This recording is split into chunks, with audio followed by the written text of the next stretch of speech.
Welcome to Movie Story Short, where we summarize films in just a few minutes. Today, we delve into the 2024 South Korean horror film, Exhuma. Our story begins in Los Angeles, where a wealthy Korean-American family seems to have everything: money, luxury, and status. But behind the grand walls of their mansion, they are tormented by a sinister problem. Their newborn son suffers from an inexplicable illness. The baby's body is frail, and his cries never cease, as if something invisible is tormenting him. Doctors are baffled. There is no medical explanation for his suffering.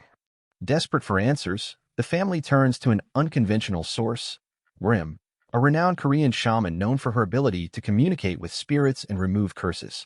She arrives at the family's home, accompanied by her apprentice, Bong-gil, a young and eager spiritualist still mastering his craft. As soon as Warim steps inside, she senses a malevolent force lingering around the child. Using her spiritual abilities, she performs a ritual to trace the source of the disturbance. What she discovers is horrifying. The baby is not merely sick. He is cursed. A dark energy, stemming from a long-forgotten ancestor, has latched onto him, slowly draining his life force.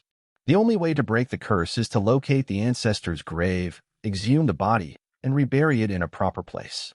This is no easy task, as moving the dead, especially one carrying such a powerful curse, is extremely dangerous. But with the child's life hanging by a thread, the family has no other choice. Assembling the team, a dangerous mission begins. Warim knows she cannot do this alone.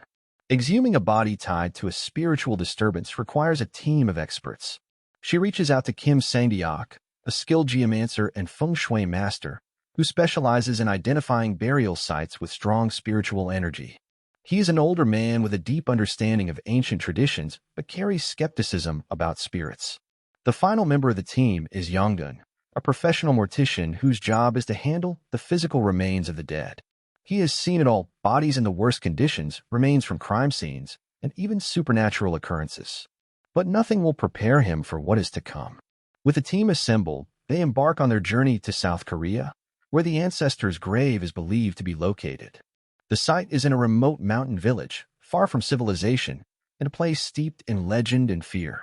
The Village of Secrets, a grave that should not be touched. Upon arriving at the village, they are met with unwelcoming glares from the locals. The people here are deeply superstitious, and when they learn about the team's mission, they warn them against disturbing the grave. Stories of past exhumations gone wrong circulate among the villagers, but the team remains determined. Sang-deok, using his expertise in geomancy, studies the land. He quickly realizes that the ancestor's burial site was chosen deliberately. It is placed in a location designed to trap the spirit, preventing it from rising again. This is no ordinary burial. This is a spiritual prison. Warim and Bong-gil perform a protection ritual before the excavation begins, hoping to contain whatever dark forces may be buried alongside the body. But despite their precautions, an ominous presence looms over them, watching, waiting. Disturbing the dead, the horror awakens. As the gravediggers begin their work, strange occurrences unfold. The wind picks up violently, the temperature drops unnaturally, and distant whispers echo through the trees. Then they hit something: an ancient wooden coffin, its surface covered in intricate markings. Young-gun, the mortician, hesitates. The wood is not decayed as expected. It's as if time itself has refused to touch it. But what truly terrifies them is what's inside. When the coffin is opened, they find a perfectly preserved corpse, its eyes wide open, its mouth frozen in a silent scream. But something even more unnatural lies beside it: a human-headed snake, its body wrapped tightly around the corpse. The sight alone sends a wave of terror through the team. One of the workers, ignoring the warnings, grabs a tool and accidentally severs the snake's head. A deafening shriek erupts, not from the creature, but from the air around them. The ground trembles, and a sudden downpour begins, as if the heavens themselves are enraged. Realizing they have made a grave mistake, the team rushes to finish the exhumation and move the coffin to a nearby facility, where they plan to cremate the body and end the curse once and for all. But unknown to them, the spirit is already free. The curse unleashed, death comes for them. That night, the local caretaker, curious about the rumors of buried treasure, sneaks into the facility where the coffin is stored. He opens it, hoping to find valuables. Instead, he unleashes a terrifying force. Within seconds, he is thrown across the room, his body contorted and broken before he can even scream. One by one, members of the Park family back in Los Angeles begin to die. Jeong, the patriarch, is found dead in his home, his body twisted in agony, his face frozen in sheer terror. His parents suffer the same fate, as if an unseen entity is hunting them down. Worim and her team realize that the exhumation alone was not enough. They need to understand who this ancestor was and why his spirit refuses to rest. As they dig into the past, they uncover a horrifying truth. The buried man was not just an ordinary ancestor.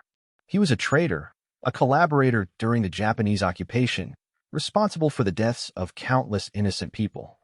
The villagers had cursed his grave, ensuring that his soul would never rise again. But by removing him, they had undone the seal, releasing his wrath upon the world. The final confrontation, sealing the evil. Realizing the magnitude of their mistake, the team prepares for a final confrontation. Worim, using every ounce of her spiritual power, begins an exorcism ritual to force the spirit back into the void. But the entity fights back, possessing the dead, turning corpses into puppets to attack them.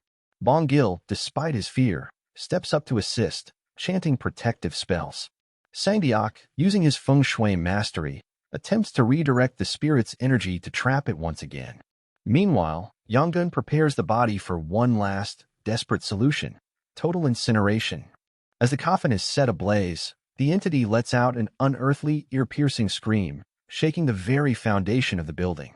The flames grow higher, consuming everything, until finally, silence. The storm dissipates. The air becomes still. The spirit is gone. The aftermath. But is it truly over? With the body destroyed, the curse is lifted. The baby, once frail and dying, now breathes peacefully. The deaths come to an end. But as the team prepares to leave, Worim gives one final warning. Spirits like these, they never truly disappear. They only wait for another chance. And just as they drive away, in the distance, a shadow moves beneath the earth. And here we end the movie. Don't forget to subscribe to the channel and like the video.